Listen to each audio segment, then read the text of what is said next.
hello इउटुबनि फ्रेन्ड्सफोर नै बियो आंनि लोगोमोन कलेजनि क्लास फ्रेन्ड ओमफ्राय रिलेटिभसआनो मोनबोबायना ओमफ्राय अननानै बिनि चेनेलखौबो आरएस फेमिलि ब्लग सापर्ट खालामनानै होदो आरोना आंनिखौ दा खालाम बिनिखौ खालाम गोसो होनानै बे बिथांजोनिखौबो आरोना आंनि बिजावजालि दे बिजावजालि बार खोलो खोलो नांदों बिराद मोजां ओइ बिदां माबा सिख्ला बायदिसो मोनबाय आं गथ'फोर गिदिरफायाना हेल' एभरिवान गुड इभिनिं बयनिसिमबो ओमफ्राय जोंहा गामिनि फोथाराव बेरायनो फैदों बेरायनो फैनायावनो फैनाय जोंहा बिदां बसुमतारीखौ लोगो मोनबाय माय डियार फ्रेन्ड दाखालिबो हाबायाव लोगो मोनखादों बास दिनैबो लोगो मोनबावबाय आरोना माने दा फोथाराव खुला खुला बार जानो फैदों आरो जोङो ओमफ्राय लोगोसेनो आंनि बिजावजालि संग्राय गादाव दङ आरोना नै नुबाय गामियाव फैबा बेसे खुला खुला लोगो मोनोबो hi hello' I am RS family blog मायाव हगारगोन नोंलाय संग्राय गादावनि ब्लगाव एसे होना होदों आङो नै सानाबो हाबसिगोनानो नै ओइ नै सोनाब फैसालियाव आगान होबाय सानाबो हाबसिगोन ओमफ्राय रिल्स बानायनोसै जोंहा फार्स्ट लाबाखैना बानायनांगौहाय नोंनि रिल्स ओमफ्राय आं माबा आयै लाबा मोजां जागौमोन बे थोरि बारियावनो ओमफ्राय जोङो रायजोनि फुख्रिसिम थांगासिनो आरोना खुनु थांफेराखै फुख्रि बानायनायनिफ्राय थांगासिनो ओमफ्राय जों गामिनि लोक्षि फोथार आरोना बियो लोक्षि फोथार 1.4K फेसबुकआव बिसोरनो मोसानो बिबार बारियाव दावराव जाबाय बे थांबाथाय थांसिगोन आरो माथो ओमफ्राय जा ज' ज' आरोना लोगोफोर ओरैजाय नै जोंना गामिनि सेंग्राफोरा बल गेलेगासिनो नै आंनि फिसालाबो दं बेवहाय नै गामिनि सेंग्राफोरा आरोना फोथाराव फुटबल जोगासिनो नै बे फोथारा लोक्षिसो दे जों गामिनि लोक्षि फोथार बे फोथारावनो खारै खारै बहुद फौजि साख्रि मोनबाय आरोना बेनि अनगायैबो गोबां साख्रिआला जाबाय जों गामियावहाय ओमफ्राय नैबे लामाजोंनो थांगासिनो दङ जोङो फुख्रि नायनो आरोना फुख्रिया बहुद गिदिर लोगोफोर बैनो आरोना बैनो फुख्रिया हेलौ इउटुबनि फ्रेन्ड्सफोर नै बियो आंनि लोगोमोन कलेजनि क्लास फ्रेन्ड ओमफ्राय रिलेटिभसआनो मोनबोबायना ओमफ्राय अननानै बिनि चेनेलखौबो आरएस फेमिलि ब्लग सापर्ट खालामनानै होदो आरोना थेंक इउ बुंनानै होनायनि थाखाय खालामना होदो आरो आंनिखौ दा खालाम बिनिखौ खालाम गोसो होनानै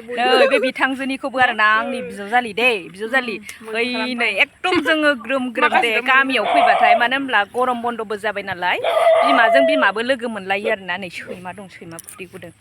ओमफ्राय जों थांगासिनो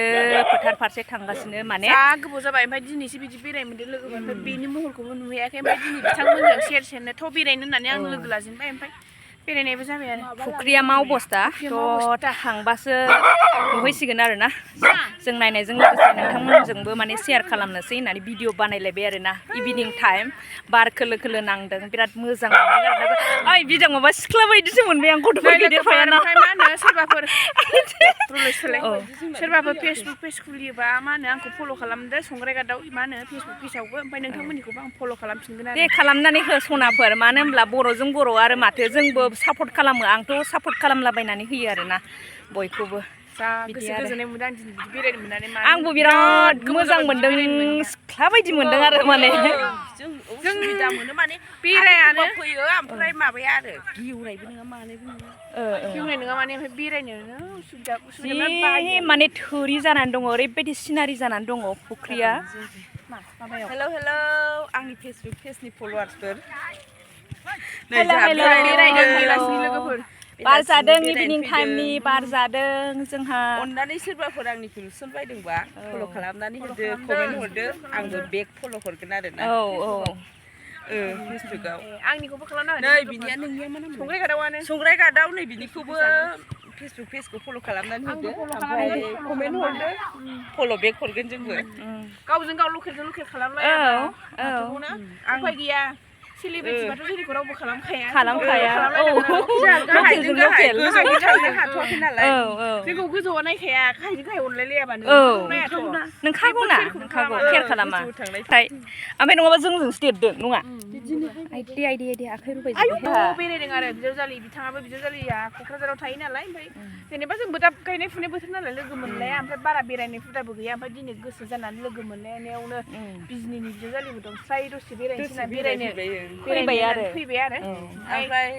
आंनि फेसबुक पेजखौ सोरबाफोर नुफ्लांबायोबा फल' खालामनानै होदो आंबो बेग फल' हरगोन ओमफ्राय बेनाबो फेसबुक पेज दङ संलाय गादाव बिदिखौबो फल' खालामदो इउटुबबो दङ इउटुबखौनो नुसनबायोबा फल' खालामदो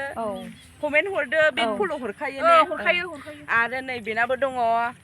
आंनाबो दं फेसबुकबो दं नालाय फेसबुक गैयानो बेना इउटुब दङ आरएस फेमिलि ब्लग अननानै नुफ्लांबायोबा फल' खालामदो बेग फल' हरगोन आरो ना माने बेग साप हरगोन इउटुबावथ' साबसिन जायो नालाय बेरायनो फैदों जोंहा नै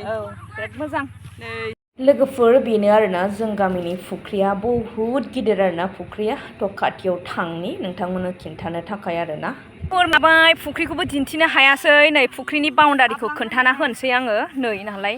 नै बेबायदि नेट होदों ओमफ्राय नै बिराद गिदिर आरो माथावरियानो बिराद गिदिर माने नेट दङना नै लोगोफोर थांनो हायासै माने नैबे गेट नै बियो मेन गेट खिन्थु लक होदों आरोना लक होनायसो नै बेनिखायनो आइसान थांनो हायासै लक दिसे ओमफ्राय मोनाबायबो ओमफ्राय जोंलाय सिख्लाबो नंला माबो नंला मोनाद्रायबायसो बाराबा गलि लानो रोङाबा जुजागोनसो गलि गोनां नालाय लोगोफोरजोंनो बिदिनो थांसै